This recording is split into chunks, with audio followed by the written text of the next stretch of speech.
The can left Evan Cole's hand before anyone could register what he was doing.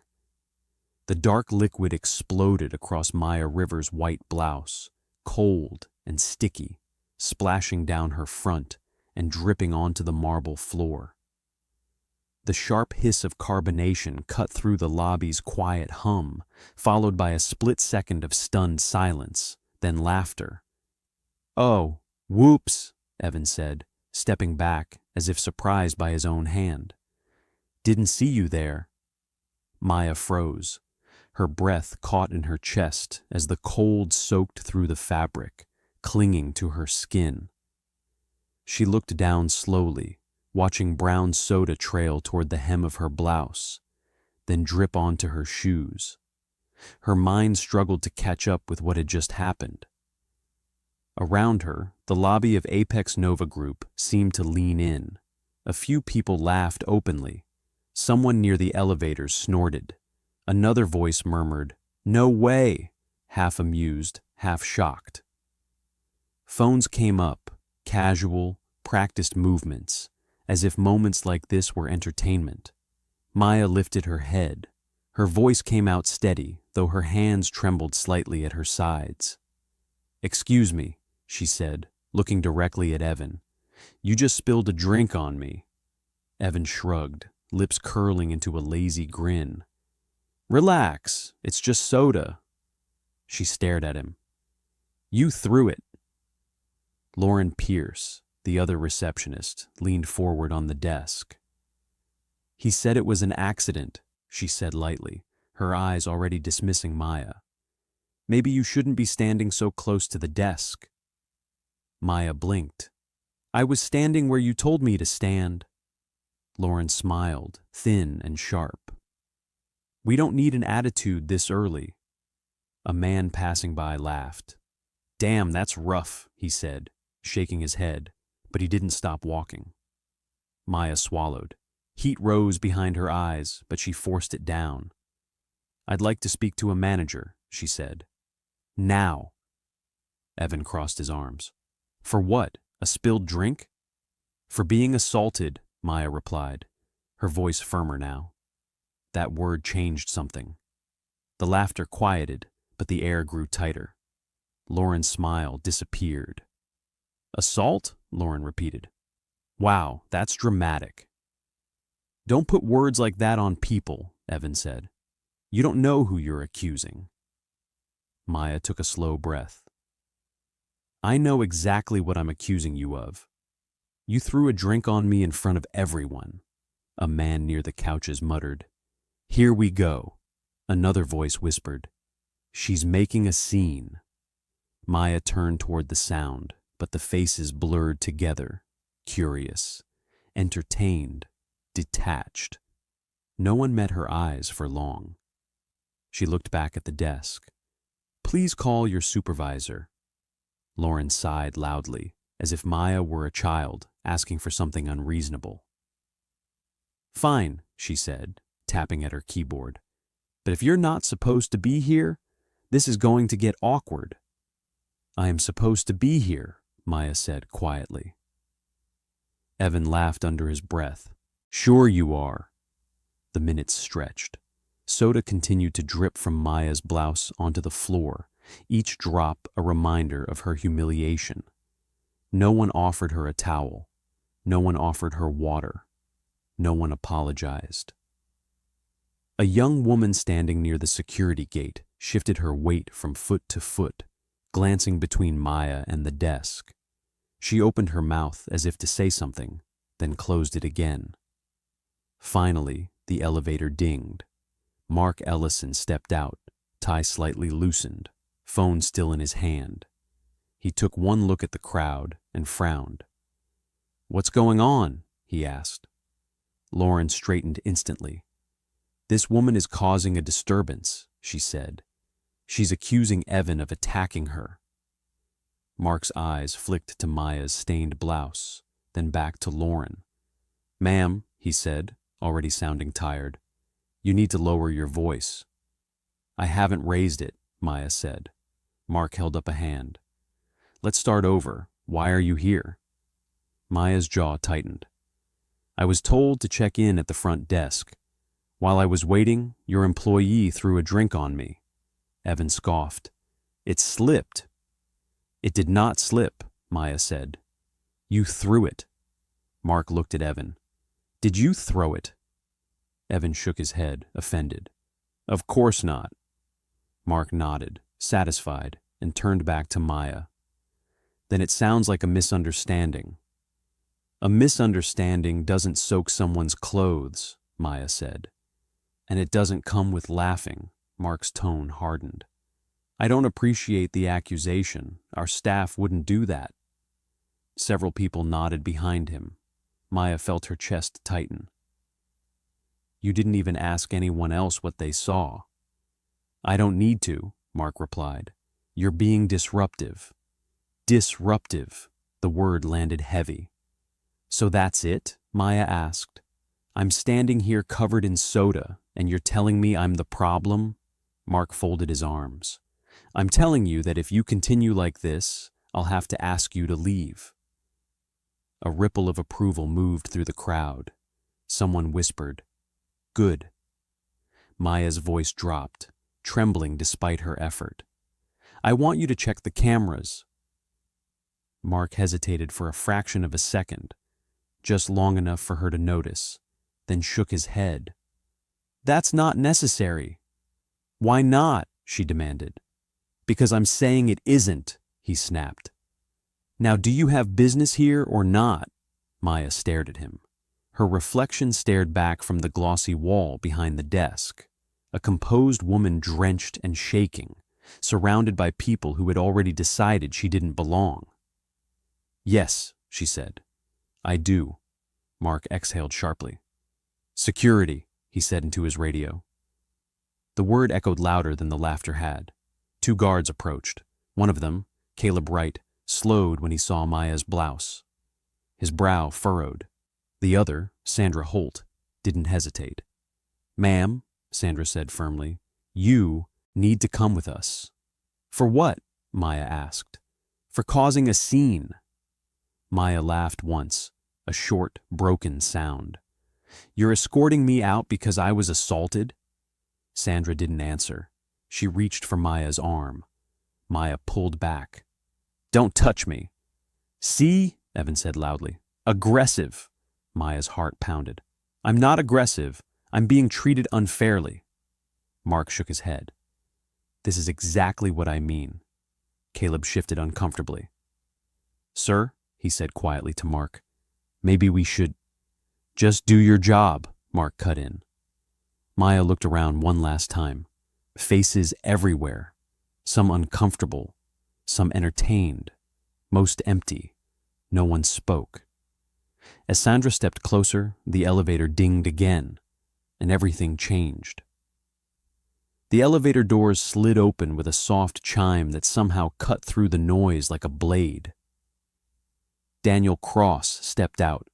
He had his phone in one hand, his jacket draped over his arm, his expression distracted, until his eyes landed on the scene in front of him, the guards, the crowd, the woman at the center of it all, soaked and shaking, her jaw set in a way he knew better than anyone else. Maya, he said. Her head snapped up. For a split second, the control she had been holding on to wavered. Then she straightened, lifting her chin. Daniel. The lobby froze. Mark turned slowly. Sir. Daniel didn't look at him. He crossed the marble floor in long strides, stopping directly in front of Maya. His eyes dropped to her blouse, still dripping onto the floor. His voice was calm. Too calm. Why are you wet? Maya swallowed. They threw a drink on me, she said, and now they're trying to remove me. Daniel's jaw tightened. He turned, finally, to Mark. Is that true? Mark cleared his throat. Sir, there's been a misunderstanding. She became disruptive. Answer the question, Daniel said. Mark hesitated. There was an accident. Daniel looked at Evan. Did you spill a drink on my wife? The word wife rippled through the lobby like electricity. Evan's face drained of color. I, uh, sir, I didn't know. That's not what I asked, Daniel said. Lauren leaned forward quickly. Sir, it was a misunderstanding. We didn't realize who she was. Daniel's eyes snapped to her. You didn't realize who she was, he repeated. So that makes it acceptable? That's not what I meant, Lauren said, flustered. Maya let out a shaky breath. Daniel, they laughed. They accused me of lying. They called security. Daniel raised a hand gently toward her. I know, he said quietly. I'm here. Then he turned back to Mark. Why was security called? Mark shifted. She was accusing staff and causing a scene. We follow protocol. What protocol allows your employees to humiliate someone? Daniel asked. Mark stiffened. Sir, we weren't aware of her status, Daniel interrupted, or of her humanity. A murmur ran through the crowd. Daniel took out his phone. Pull the footage, he said. Mark's eyes flicked to Lauren, then back. Sir, that's not necessary. Daniel smiled, but there was no warmth in it. That wasn't a request. The silence stretched. Finally, Mark nodded stiffly. Lauren, get it. Lauren's hand shook as she typed. Maya felt the adrenaline crash into exhaustion. She hugged herself, suddenly aware of how cold she was. Caleb noticed and quietly handed her his jacket. She hesitated, then accepted it. Thank you, she whispered. He nodded, eyes lowered. A large screen behind the desk flickered to life. The footage played, Evan's arm clearly extending, the can leaving his hand, the liquid splashing across Maya's chest, the laughter afterward, no accident. Gasps rippled through the lobby. Oh my God, someone whispered. Daniel watched without blinking. When it ended, he turned slowly. Evan Cole, he said, voice steady, you are terminated, effective immediately. Evan's mouth opened. Sir, please. Security, Daniel said, without raising his voice. Escort him out. Sandra moved quickly this time. Evan's face twisted. This isn't fair, he snapped. Leave, Daniel said. Lauren's eyes filled with tears. Sir, I didn't mean... You laughed, Maya said softly. You told me I was the problem. Lauren looked at her, shame flooding her face. I'm sorry. Daniel shook his head. You're suspended pending investigation, he said. HR will contact you. Mark stepped forward. Sir, I was only enforcing policy. Daniel turned on him. You dismissed evidence, refused to check footage, and escalated against the victim. You're relieved of your duties, effective now. Mark's face went red. You can't. I can, Daniel said. And I just did. The crowd stood stunned. Daniel turned to everyone watching. What happened here didn't occur in a vacuum, he said. It happened because too many of you chose silence. A few people looked down. Some of you laughed, Daniel continued. Some of you filmed, and some of you did nothing. Every one of those choices mattered.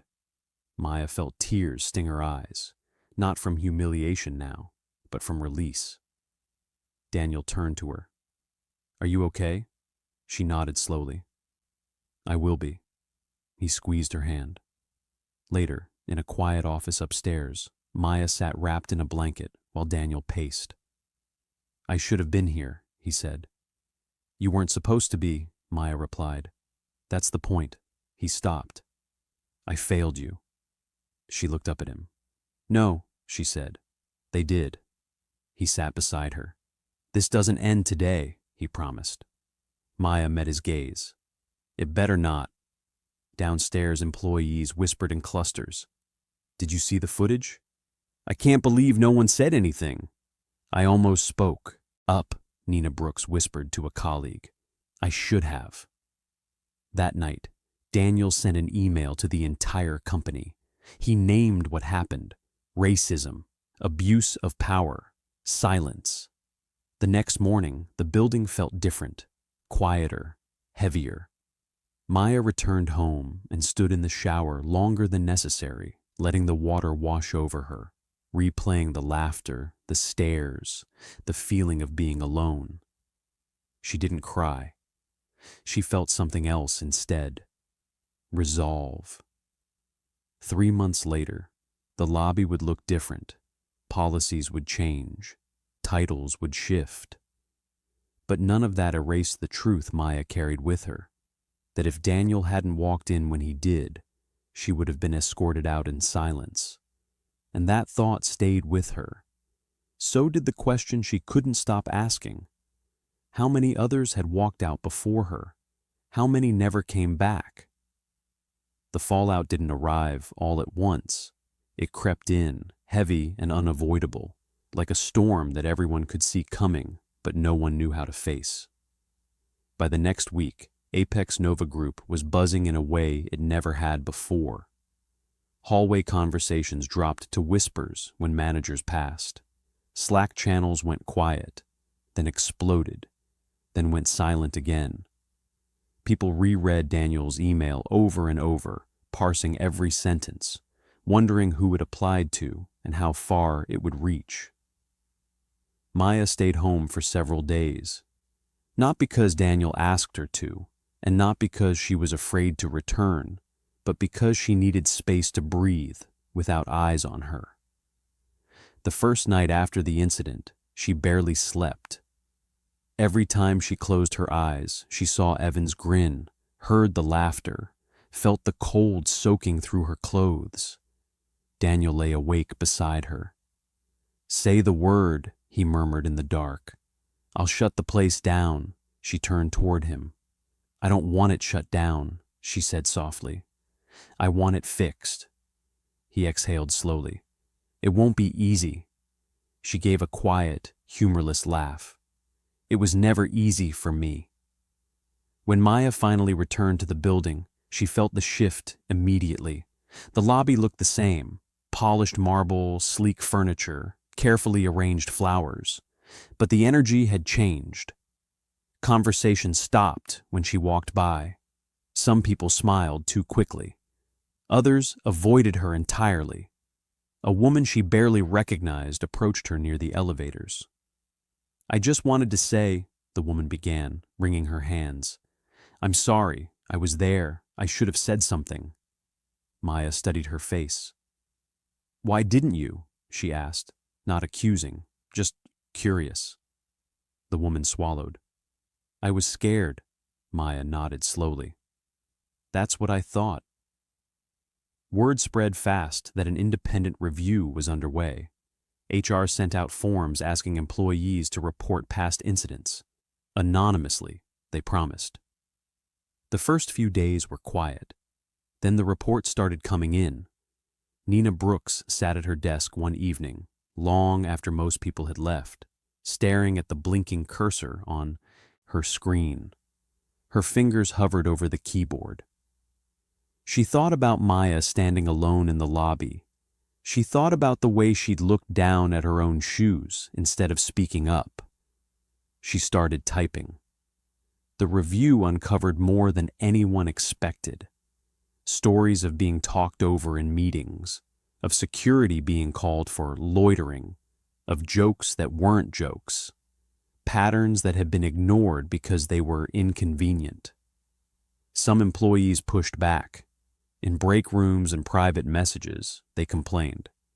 "This is getting blown out of proportion. People are too sensitive. Why are we being punished for one guy's mistake?" Daniel heard it all. He didn't soften his stance. At a company-wide meeting, faces filled the screen in neat rows. Daniel didn't smile. "This wasn't one guy," he said. "It was a system that allowed him to feel comfortable doing what he did, and systems don't change unless they're challenged." Someone spoke up. "So what? Now we're all guilty?" Daniel held the gaze of the camera. "If you saw harm and did nothing, you were part of it." The silence that followed was thick. Maya watched from the back of the room, arms crossed, listening. She wasn't there to be comforted. She was there to witness. After the meeting, Mark Ellison tried to call her. She didn't answer. Lauren sent an email, long, emotional, apologetic.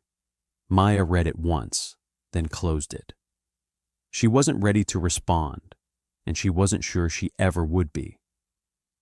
The hardest moments came unexpectedly.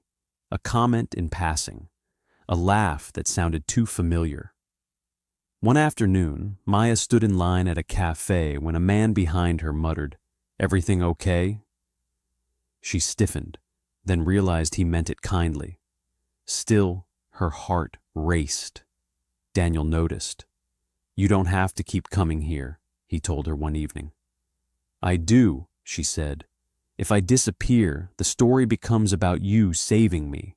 That's not what happened." He nodded. "What do you want it to be about?" She thought for a long moment. "I want it to be about what happens when people stop pretending they don't see." Weeks passed. The review concluded. Policies were rewritten. Training sessions scheduled. Some leaders were quietly moved out of their roles. Caleb Wright was promoted. When Daniel told him, Caleb blinked in surprise. "Me?" "You hesitated," Daniel said. "That matters." Caleb swallowed hard. "I should have done more." "So should everyone," Daniel replied. "Now you have the chance to." Maya was invited to sit in on planning meetings. At first, she declined. Then she changed her mind. In the conference room, voices overlapped as executives debated language and timelines. Maya listened, then spoke. "You're focusing on how this looks," she said calmly. "I want to know how it feels to the next person who walks through that lobby." The room fell quiet. "That's the measure," she continued. "Not your statements, not your training decks. Whether the next person feels safe." Someone nodded. Someone else scribbled notes. Outside the building, the story spread. Blogs picked it up. Then news outlets. Headlines speculated, praised, criticized. "CEO fires staff after wife's incident." Maya winced when she saw that one. "That's not what happened," she said aloud. Daniel squeezed her hand. "I know." She shook her head. "They're still not seeing it." One evening, Maya stood alone in the lobby after hours. The lights were dimmed, the space empty. She walked to the exact spot where the soda had soaked into her clothes. The floor gleamed now, spotless. She closed her eyes. For a moment, she was back there, surrounded, judged, unseen. Then she opened them. The lobby was quiet, still, changed, but not erased. She took a deep breath and turned toward the exit. This story wasn't over yet, not even close. The changes didn't come quietly. Mandatory training sessions filled calendars, and resentment filled hallways. Some employees showed up eager, others defensive, arms crossed before a single word was spoken. Maya sat in on one of the first sessions, not at the front, not introduced, just listening. "This feels like punishment," a man said from the back of the room. "We didn't do anything." Maya felt the familiar tightening in her chest. Before she could stop herself, she spoke. "Doing nothing is doing something," she said. Heads turned. The facilitator paused. The man frowned. "I just mean—" "I know what you mean," Maya replied evenly. "I heard it in the lobby too." The room went quiet. No one challenged her. Outside the company walls, the narrative kept shifting. Some praised Apex Nova for accountability. Others accused Daniel of favoritism, of acting only because the woman harmed was his wife. Maya read the comments late one night, scrolling longer than she should have. She wouldn't have mattered if she wasn't married to power. She should be grateful. Daniel gently took the phone from her hand. "You don't need to read that." "I do," she said. "This is part of it." She started receiving emails from strangers, Some were angry, others were confessions. I thought I was crazy until I saw what happened to you. I left my job because of something like this. One message stood out. A woman wrote about being escorted out of a different building years earlier, accused of stealing because she didn't look like she belonged. Maya stared at the screen, heart pounding. She replied with a single sentence. I believe you. That was how it began. Daniel noticed the shift before Maya named it. She was quieter, more focused, her anger sharpening into something deliberate. What are you thinking about? He asked one morning as she scribbled notes at the kitchen table. She didn't look up. Patterns, he nodded. Tell me. This wasn't about one building, she said, or one company. It's everywhere, and people keep asking what they can do. And I don't want to just talk about it, she said. I want to build something. The next weeks were a blur. Maya met with consultants, advocates, lawyers. She pushed back when conversations drifted toward branding or optics. I don't want this to be a campaign, she said.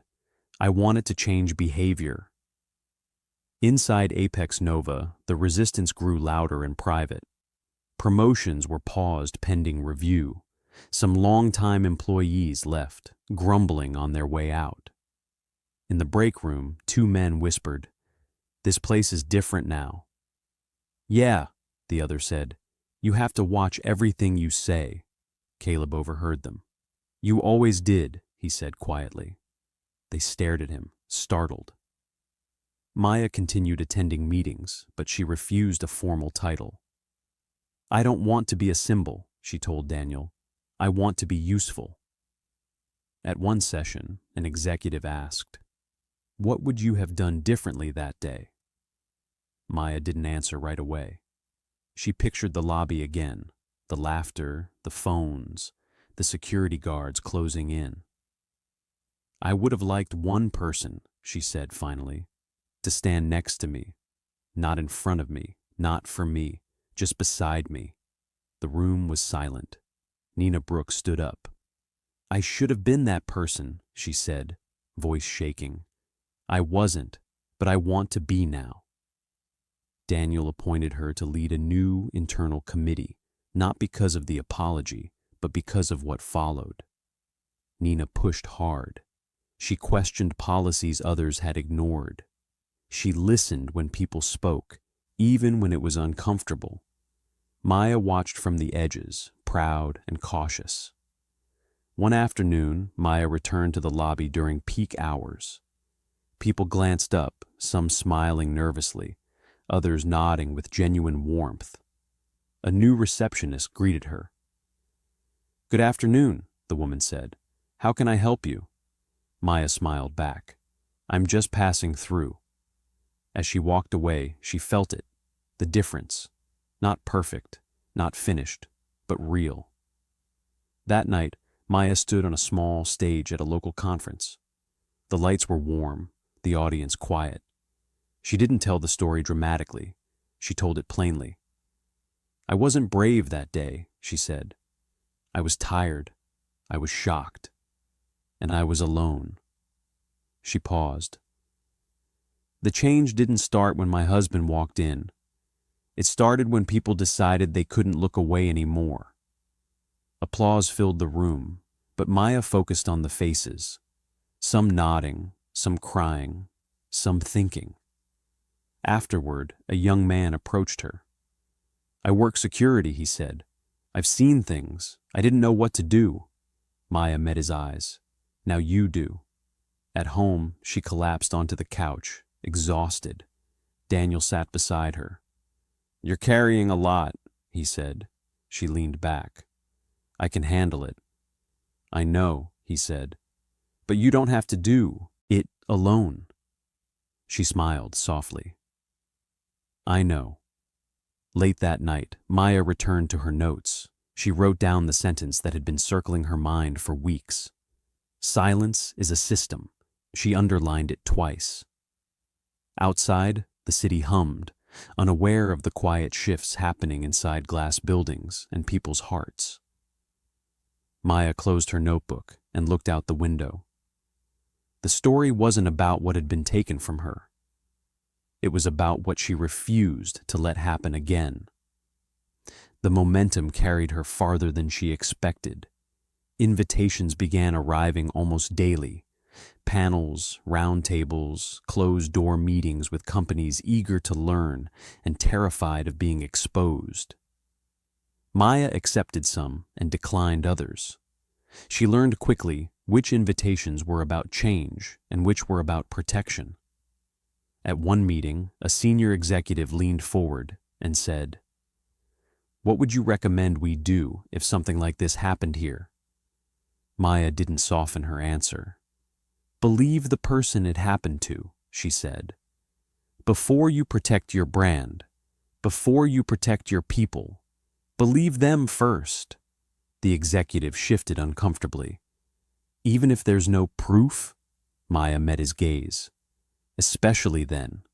Afterward, a woman pulled Maya aside, voice low. "Thank you for saying that," she whispered. "No one ever did for me." Back at Apex Nova, the anonymous reporting system went live. Within days, submissions poured in. Some were minor, others devastating. A few named names no one expected. Daniel read every summary that crossed his desk. Each one tightened his chest.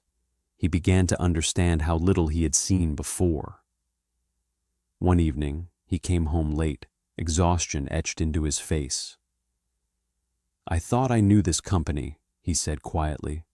Maya poured him a glass of water. "You knew the version that was comfortable for you." He nodded. "I don't want comfort anymore." Not everyone shared that sentiment. Former employees went on podcasts, framing themselves as casualties of overcorrection.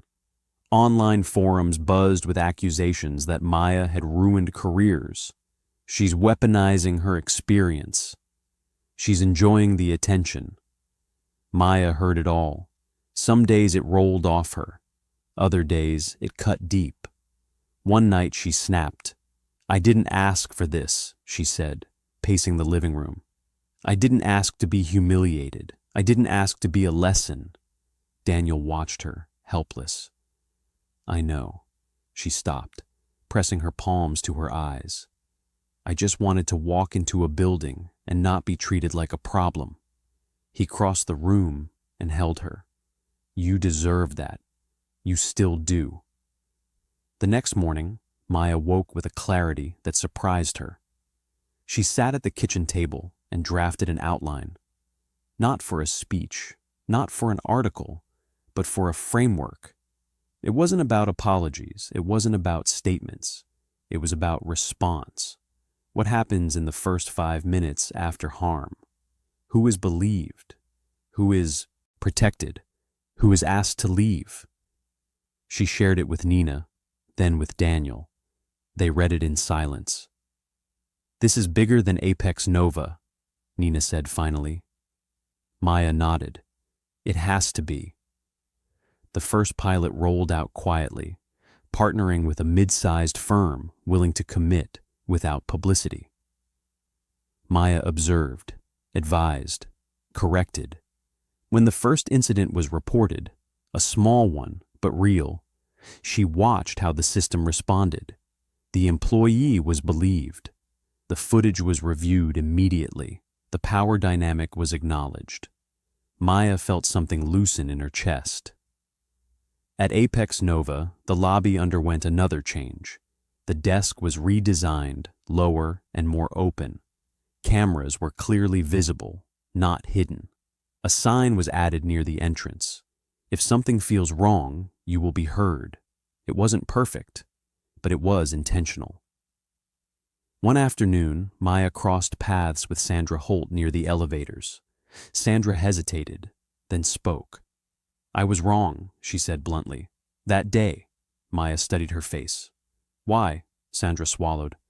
"I thought following orders was my job." "And now?" Maya asked. Sandra exhaled. "Now I know better." Maya nodded once. "Good." The encounter lingered with her. Redemption, she realized, wasn't about comfort either. It was about accountability followed by action. At a large conference months later, Maya stood behind the curtain, listening to the crowd settle. Her hands trembled slightly, not from fear, but from memory. When she stepped into the light, the room quieted. She didn't start with pain, she started with truth. "I want you to picture a moment when you knew something was wrong," she said, "and you stayed quiet." The room shifted. "That moment doesn't disappear," she continued. "It stays with the person who was harmed, and it stays with you." She told the story this time from the inside, what it felt like to stand there, wet and alone, watching people decide who she was without asking. She spoke of rage, of exhaustion, of resolve. When she finished, the applause was slow, then thunderous. Backstage, she sank into a chair, drained. Daniel handed her water. "You changed something in there," he said.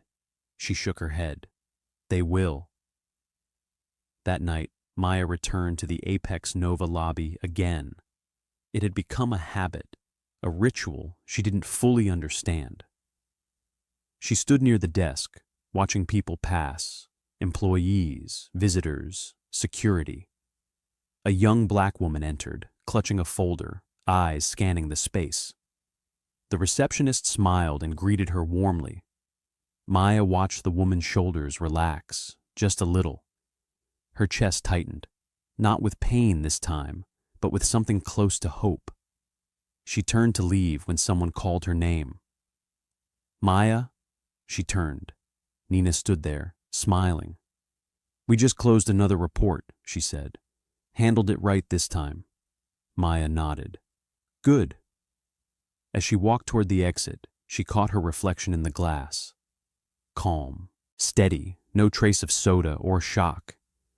She paused, one hand on the door, and thought about the person she had been that morning months ago. Unprepared, unprotected, unbelieved. Then she stepped outside, into the evening air, knowing the story would keep moving, with or without her at the center. But she would make sure it never returned to silence. The story didn't end with applause or policy documents. It settled into something quieter, heavier, and more permanent. Months passed. The initial attention faded, as it always did. Cameras moved on, headlines changed. But inside Apex Nova, the shifts held. Not because everyone agreed, but because the rules had changed, and so had the expectations. Maya noticed it in small moments first. A heated discussion in a meeting where someone was interrupted, and another voice immediately said, "Let her finish," a security guard stopping a supervisor at the desk. "We need to verify before we escalate." A receptionist hesitating, then choosing courtesy over suspicion. None of it erased what had happened, but it rewrote what came next. One evening, Daniel found Maya sitting on the balcony, wrapped in a blanket, watching the city lights. "You're quiet," he said. She smiled faintly. "I'm listening." "To what?" "To myself," she said. "For the first time in a long time, I don't feel like I'm bracing for something." He sat beside her. "Do you regret any of it?"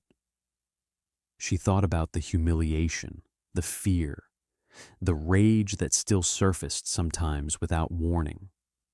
She thought about the messages she still received from strangers who said her story had named something they'd carried alone for years. "No," she said finally, "but I wish it hadn't taken that." He nodded.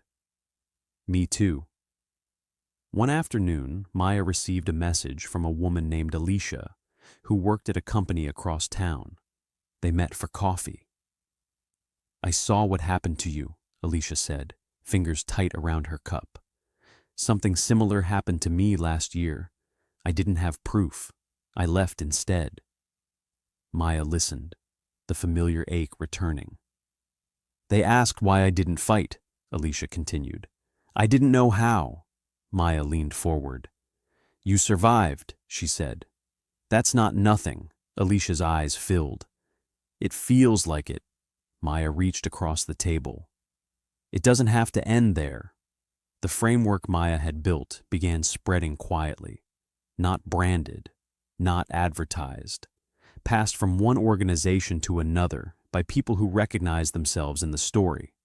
Believe first, verify fast, protect the vulnerable, not the comfortable. At Apex Nova, Daniel stepped back from several decisions, insisting others lead. This can't depend on me, he said in a leadership meeting. If it does, it will fail. Some executives resisted, others surprised him. One morning, Nina stood at the lobby desk, watching a new hire check in. The young man smiled nervously, clutching his badge. The receptionist greeted him warmly, asked his name, offered help. Nina felt a tightness in her throat she hadn't expected. Later, she emailed Maya. You should know, it's working. Maya read the message twice, then closed her laptop and sat back, letting the feeling wash over her.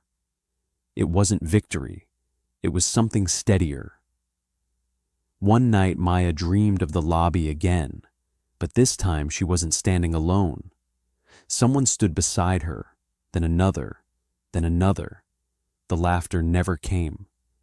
She woke with her heart racing, then slowly calmed. On the anniversary of the incident, Daniel asked if she wanted to do anything.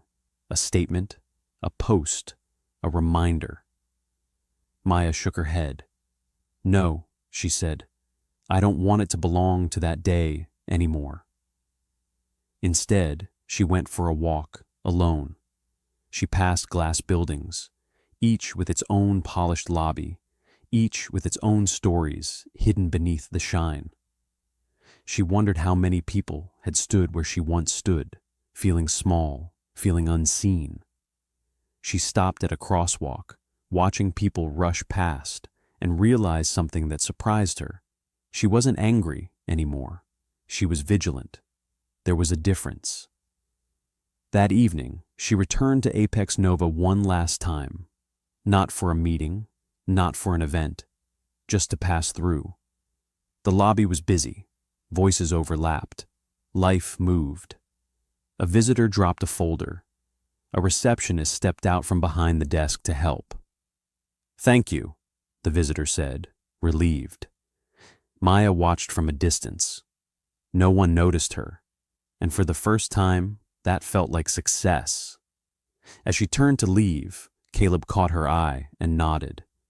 Good evening, he said. Good evening, she replied. Outside, the air was cool. Maya paused on the steps, looking back at the building, not with resentment, but with clarity. What had happened to her could never be undone, but what followed could be chosen. She walked away without looking back again. Somewhere, in another building, another lobby, another moment was unfolding. Someone was deciding whether to laugh, to film, to stay silent, or to step forward. The story would continue there. And because of what had happened, because of what had been refused, because silence had finally been named for what it was, there would be someone ready to stand beside them. If Maya's story stayed with you, don't let it end here. Share it with someone who needs to see it. Use the comments to tell us, have you ever been judged before anyone knew who you were, or witnessed something wrong and said nothing? Subscribe to Black Excellence Tales for more powerful stories like Maya's. Stories where dignity is reclaimed, silence is challenged, and truth finally stands in the light.